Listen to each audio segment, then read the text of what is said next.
It has been in the world headlines recently as thousands took to the streets in protest following the Supreme Court lifting a ban on women entering a historic Hindu temple.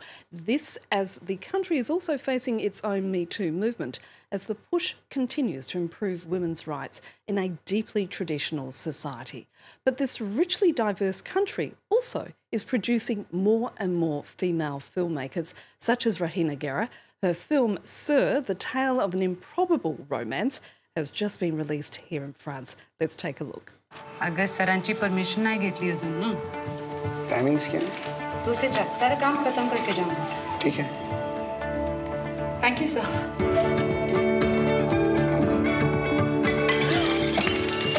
Once you cut a few thousand from their salaries, they're straight. तुम बचपन से Taylor बनना चाहती थी. मैं तो सिर्फ इतना कह रहा हूँ कि फैशन की दुनिया में आगे बढ़ना बहुत मुश्किल होता है. मुझ जैसों के लिए. नहीं. रत्ना. आप जो भी फील करें, आखिर में मैं आपकी सर्वेंट ही हूँ ना. Look at things from her perspective. If you really like her, just let her be. Tell me how you feel. Sir. Please मुझे सर मत बोलो.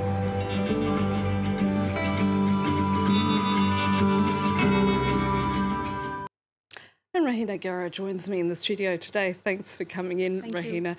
Your film, which is incredibly uplifting, it's also about societal divisions and the ability to transcend them or not. It's the story of India. So I want to ask you, do you see a time when caste, racism and sexism disappears altogether in your country? I don't know, but I have to hope that it will. I have to hope that someday that's what we work for. I need to hope that it is possible, that it can happen. Whether that will happen in my lifetime or in my daughter's lifetime, I won't be able to say. But I think everywhere in the world, I think we need to hope for that. What needs to happen in order to bring about those changes? I think there are a lot of people who are working, a lot of women, a lot of men also who are working towards change. But I think it needs to come from everywhere. So with this in mind, how hard is it for women filmmakers like yourself? All first films are really difficult.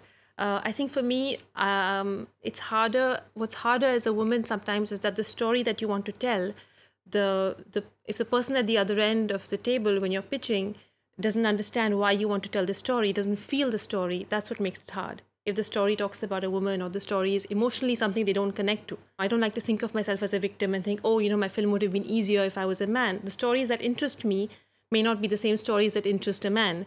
So that's what makes it harder. And of course, men are still very much dominating the film industry, aren't they? Oh yes, of course, of course. I mean, there are a bunch of very dynamic women filmmakers who are now, increasingly getting attention, more in the art house space. But the industry is extremely male-dominated and extremely patriarchal still. So how has the Me Too movement impacted Bollywood as a result?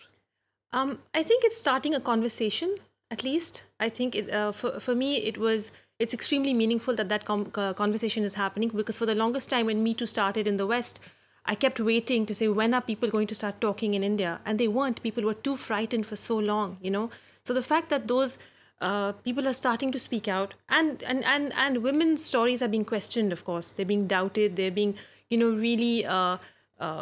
it's very difficult for them to speak, because the first reaction is, oh, what does she have to gain by bringing him down so many years later, or things like this, But the fact that it exists, that there's a conversation, I think is extremely meaningful, in that maybe even that these men would have to think a little bit,